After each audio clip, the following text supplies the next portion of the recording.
This is my first time at McGill, and like all of the other contributors, some of whom I heard earlier on, you prepare well for this.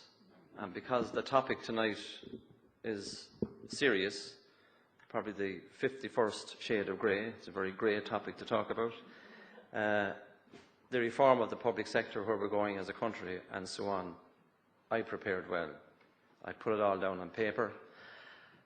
But as I was waiting for dinner this evening, I overheard a gentleman speak to two ladies, and he was reading from the brochure, and he said, "What's next?" And he said, "Well, it's about public accounts and it's about public sector reform."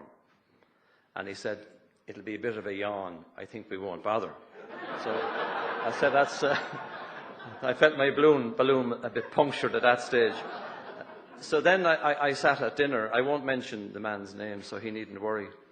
And he said to me, I said, has it gone well? And he said, "Oh yes, it has gone very well." He said, I would expect that the room will be full again this evening. He said, "They didn't come just for you."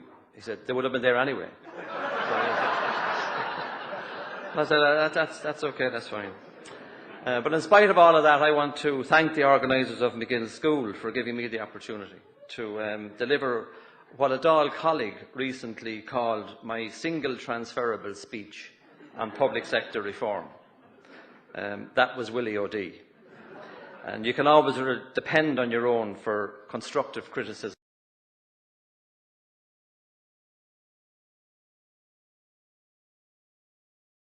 Much more than it protected the frontline workers. Very little reforming was done until the Troika rode into town and began kicking the current government into action.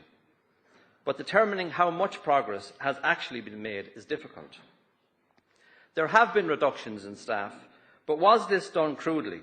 And have we lost people we should have retained? How many people have been rehired, and at what cost? Actually, numbers lost depend on how you separate hard facts from fiction in government press releases.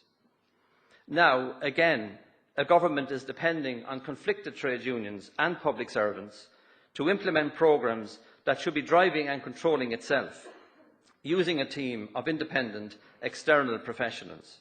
Again, a government is showing lack of backbone, or maybe there are just two backbones fighting with one another. But it's again a failure of leadership. And when you take into account who negotiated the agreement and who is largely implementing it, is it that difficult to come to a decision about its worth? I imagine it is worth as much as an omelette made without breaking eggs. 18 months after this government came to power, most of the quangos and the secretariats that support them are still in place, which may be the reason the promised clean-out is taking so much time. Public sector reform, in my opinion, will proceed at a snail's pace. The government will crow loudly and walk gently and slowly over eggshells.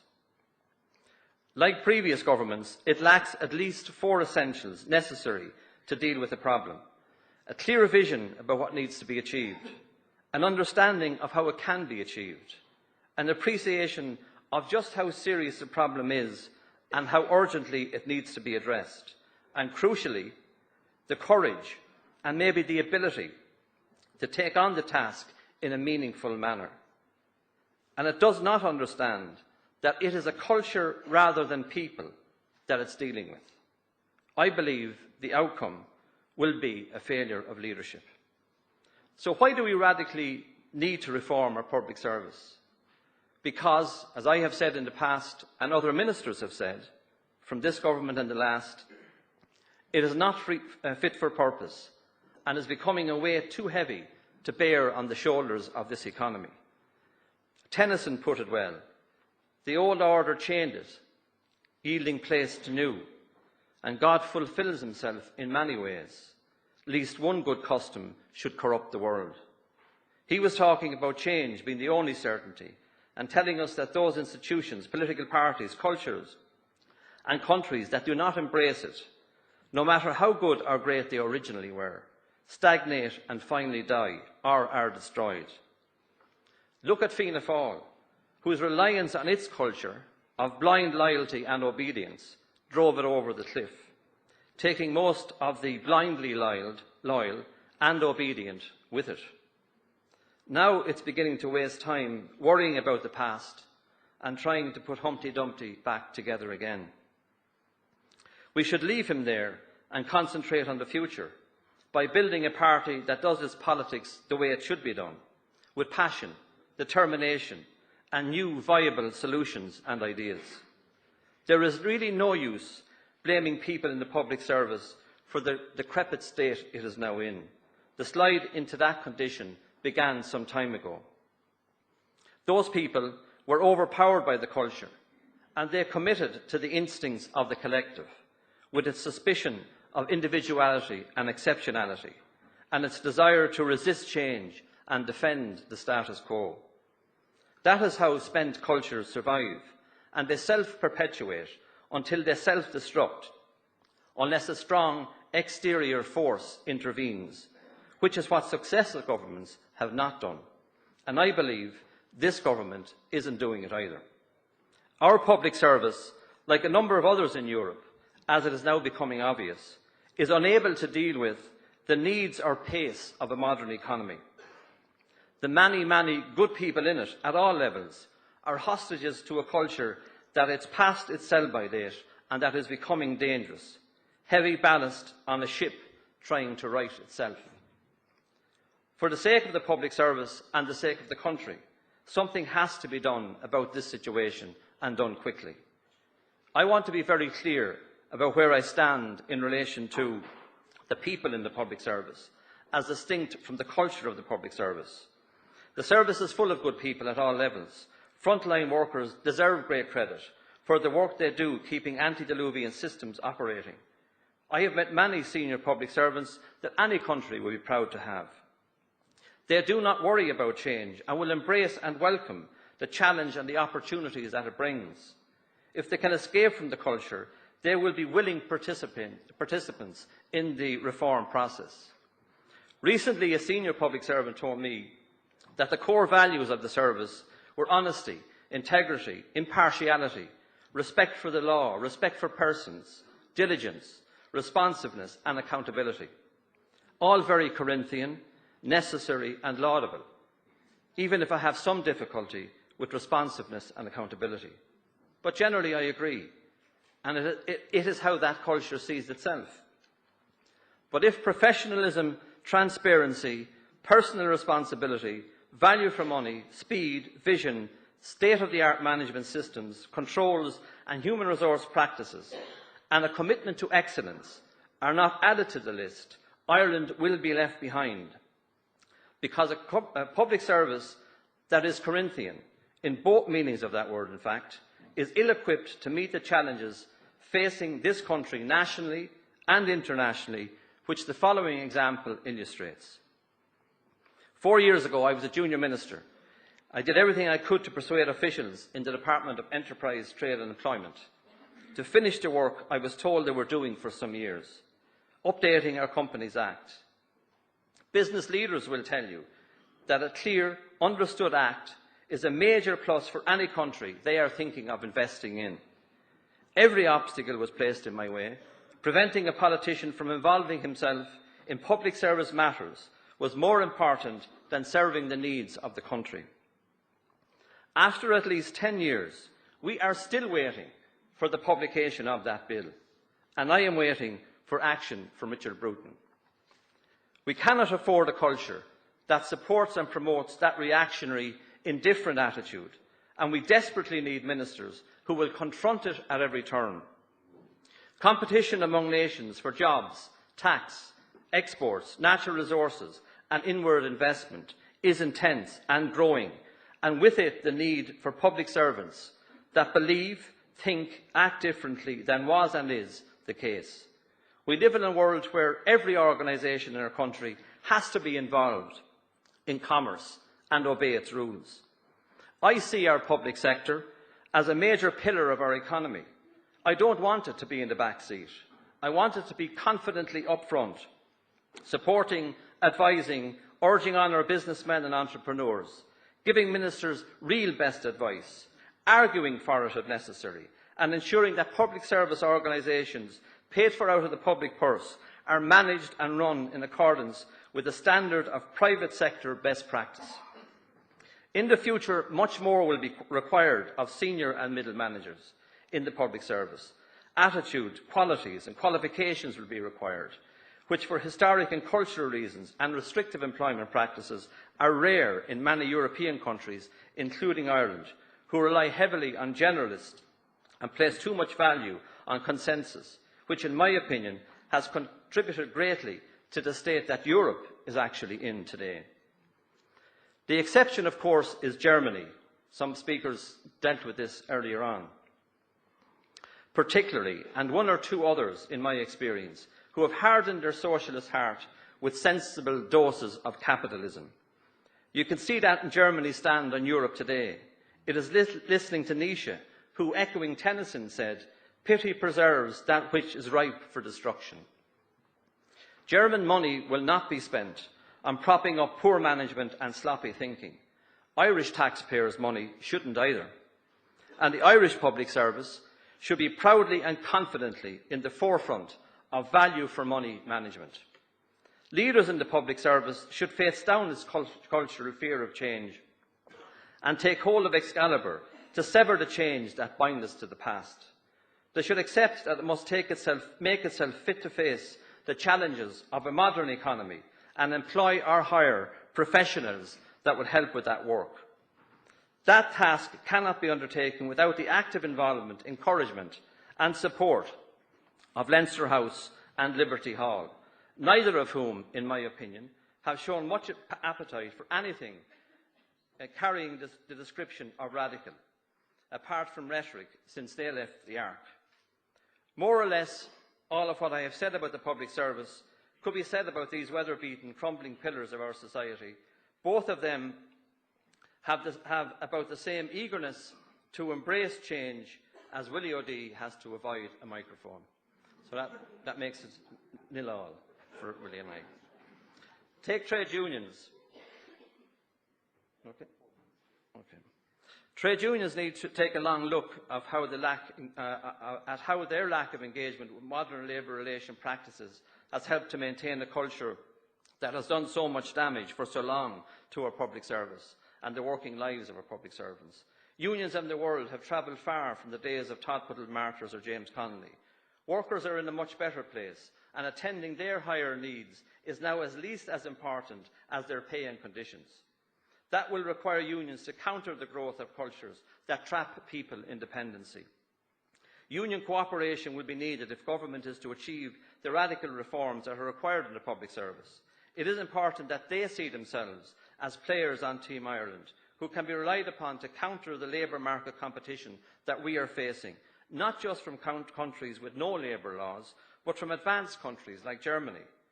Their unions, employers and workers have accepted the realities of the market and cooperate with and respect each other in a manner that makes Germany a world leader in industrial relations, which is a huge economic plus for that country. It is an extraordinary fact that in discussions regarding public service reform, no one, to my knowledge, has made the point that a modernised professional public service with motivated people doing work and contributing to our economy might pay better and might need more people as a result of cost savings and productivity exercising their positive effect. And that is an absolute realistic possibility.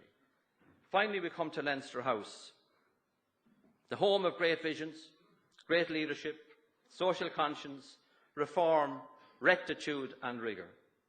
Even I can sometimes get carried away with the greatness of it all. But the pity it is that there is no evidence to show that that which the inmates believe they are providing ever gets past the gates. It either stops at a microphone on the plinth or it gathers dust in a government department. And that is what I'm afraid of in relation to public sector reform.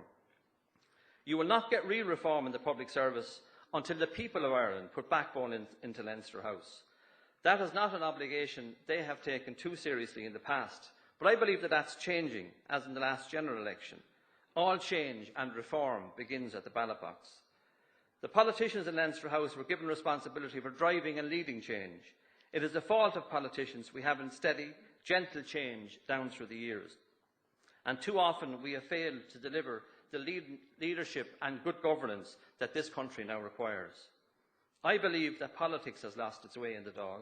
It's too soft to deal firmly and powerfully with the many reforms now necessary by so many years of inaction. How can a Dáil that for nearly 20 years has been unable to reform itself and has handed out power like snuff at a wake transform the country? It wasn't Lehman Brothers, the public sector, trade unions and greedy bankers that brought this country to its knees. Other, better-run countries avoided that. It was bad governance, weak leadership, lack of rigour and the absence of a strong desire to make a difference, which should be at the heart of politics from all parties in the Dáil to a greater or lesser extent, that brought us to our knees. If governments didn't govern, somnolent oppositions did not hold them to account. We are on our knees because governments whose primary duty is to keep their country safe did not do that job, and they were joined by others who shared at least part of that duty. And my experience of the current government of rectitude, reform and particularly rhetoric does not encourage me to believe that much will change anytime soon. And without wishing to diminish in any way our part in what happened, it wasn't all down to Fianna Fáil riding a wave of financial madness. Let's keep it real. The trade unions, opposition parties, senior civil servants and regulators all had their surfboards out. So if you do not keep it real, you are already making another mistake. The management of the country is in disarray. Politicians say they are in charge, but they're not, because they are afraid or unable to use the power that they have. Public servants say they are not, but substantially they are. For instance, if you look at the county managers throughout the country, they run the country, and the local politicians, if you like, are glove puppets of that management. All of that needs to change. Political parties pretend to be on the far right and left, when in fact they are all leaning that way, from the position in the middle, using outdated ideologies that they no longer believe in, to protect brands the country no longer cares much about. And while they try to work out to go in a world where socialism and capitalism are working on their relationship and considering marriage, real politics will have to engage with the consequence of that marriage and how best to use the fruits of its projects. I would just like to, I have quite a lot more to say, but I'm taking the nudges I'm getting here from my left. Take it in questions. Yeah. Okay? I just finished by saying this to you. I believe that politics can make a difference. I believe that a reformed, professional, confident and proud public service would be a huge asset to our economy and our people. I am passionate about reform, and I want to encourage a wide-ranging public debate about the road we should take and the goals we should aim for. The fact that I am direct about what I see as obstacles to progress does not stop me from being positive. We are a proud, resilient and creative people. Our businessmen and entrepreneurs have built successful international companies, some of them world leaders in their field, and they continue to do so. It is clear that they have Ireland's interests at heart and that they are doing what they can to help. We need to listen to them when they talk about the need for reform and the suggestions that they make.